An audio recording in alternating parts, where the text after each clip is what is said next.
TBS, Planet, युग, कथांश 1, www.tablesplanet.com।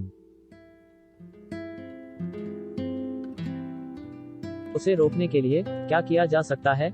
इस संसार में अगर कोई उसे रोक सकता है तो वह तुम हो युग। मेरे लिए गर्व का विषय होगा अगर मैं किसी भी प्रकार से आप लोगों की सहायता कर सकूं। मेरे अनंत जीवन को भी एक उद्देश्य मिल जाएगा।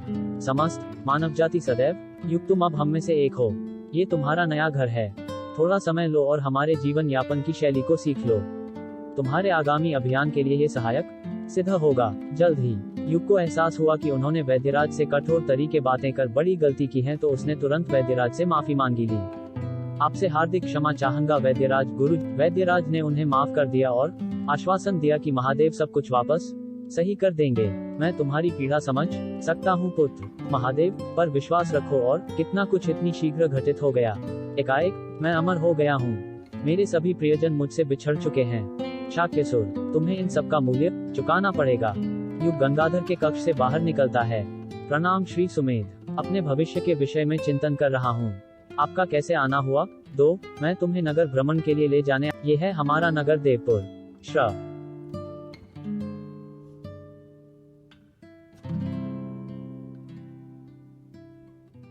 त अभूत, ये तो मेरी कल्पना से भी अधिक सुंदर है सुमेध जी।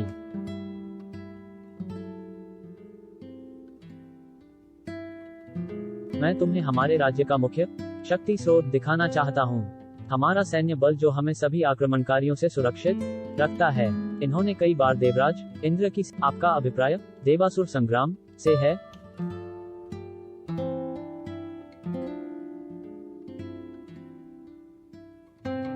हाँ।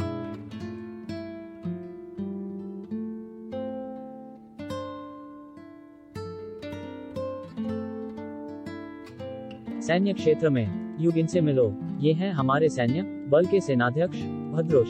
देवपुर में आपका स्वागत है युग। हम कब से आपके हमसे जुड़ने की प्रतीक्षा कर रहे हैं। मेरे विचार में तुम अपना प्रशिक्षण कल से आरंभ कर सकते हो। शाक्यसुर से भिड़ंत होने से पूर्व तुम्हें बहुत कुछ जानना होगा। अब हमें महल की ओर लौटना चाहिए। मैं तैयार। दिन बीतते गए और युग सभी युद्ध कलाओं में प्रशिक्षित होता गया। वह एक निपुण धनुर्धर व तलवारबाज बन गया। वह अश्वों को नियंत्रित करना व उनकी सवारी करना सीख गया।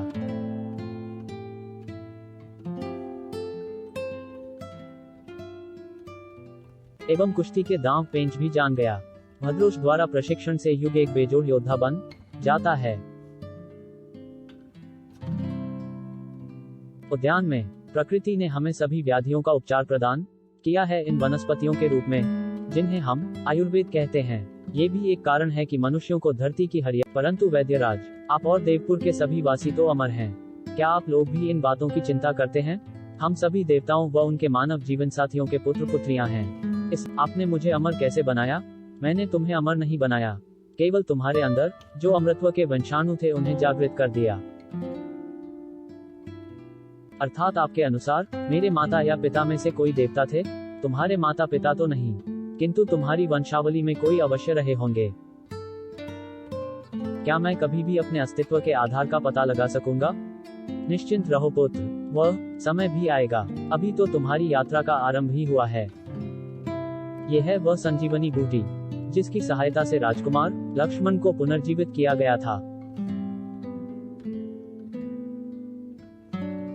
राजा की सभा में राजन, युग का आयुर्वेद व युद्ध कला का प्रशिक्षण अब पूर्ण हो चुका है। अब अगली चाल चलने का समय आ गया है। युग को बुलाइए। आयुष्मान भवः पुत्र, मुझे ये जानकर प्रसन्नता हुई कि तुम आयुर्वेद एवं युद्ध कला में श्रेष्ठ बन चुके हो। तुम सदैव स्वयं को काम आंकते हो। प्रणाम राज। युग, कोई भी लक्ष्य ईश्वर की इच्छा के बिना प्राप्त नहीं किया जा सकता। शाक्यसुर का सामना करने के लिए तुम्हें देवराज इंद्र का आशीर्वाद ग्रहण करना होगा। मेरे लिए ये सरल नहीं होगा युग। उस शैतान शाक्यसुर को पराजित करने के लिए मैं किसी भी सीमा तक जाऊंगा।